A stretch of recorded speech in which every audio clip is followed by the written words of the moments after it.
ఎస్ఐఆర్పై ఓటర్లకు అవగాహన కల్పించడంలో రాష్ట్ర ప్రభుత్వం అధికారులు విఫలమయ్యారని ఎమ్మెల్యే గూడెం మైపాల్ రెడ్డి ధ్వజమెత్తారు. మినీ ఎన్టీఏగా పేరొందిన పటాన్చెరు నియోజకవర్గంలో 28 రాష్ట్రాల ప్రజలు నివసిస్తున్నారని, అధికారుల నిర్లక్ష్యం వల్ల అర్హులైన ఓటర్లు తమ ఓటు హక్కు కోల్పోయే ప్రమాదం ఉందని ఆందోళన వ్యక్తం చేశారు. కేంద్రంలోని బీజేపీ, రాష్ట్రంలోని కాంగ్రెస్ ప్రభుత్వాలు ఎస్ఐఆర్ పేరుతోటి బీఆర్ఎస్ ఓట్లను తొలగించేందుకు కుట్ర పన్నాయని ఆరోపించారు.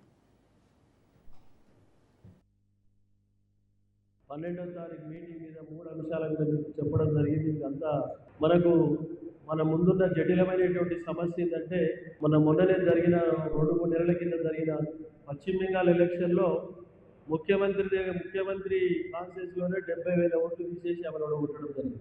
రేపు రాబోయే ఎలక్షన్ లో 9 డివిజన్లు ఉన్నాయి. ఇంకా 4-5 పెరుగుతాయని చెప్తా ఉన్నారు. 5-5 9 ఇంకా పెరిగే డివిజన్లు గిట తప్పకుండా మనం అందరం కలిసి ఒక టీం వర్గం పనిచేసి పటాన్చెరు నియోజకవర్గంలో ఉన్న గ్రేటర్ డివిజన్లన్నీ ఒక్క చేయి జారకుండా మిలిటరీ సోల్జర్ లేక పనిచేసి అన్ని గెలిపించుకోవడానికి మనం అందరం ప్రయత్నం చేయాలని చెప్పి అందరికీ విజ్ఞప్తి చేస్తా ఉన్నాను సోదరులారా. ఆ విధంగా చేసినట్టయితే రేపు రాబో కాలంలో మన ప్రాంత అభివృద్ధికి, మన కార్యకర్తలకు, మనకు అందరికీ సరైన రీతిలో న్యాయం జరుగుతుందని కూడా తెలియజేస్తా ఉన్నాం.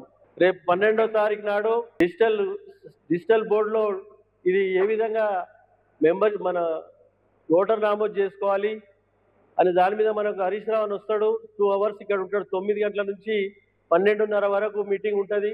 12:30 తర్వాత లంచ్ చేసి మనము ఫీల్డ్ మీకు పోవాల్సిన అవసరం ఉంటుంది. కాబట్టి ఆ విధంగా మీరు అందరు దయచేసి 12వ తారీఖు 9 గంటలకు షార్ప్ టైంకు మనకు 1300 చిల్లర బూత్ కమిటీ మెంబర్లు ఉన్నారు.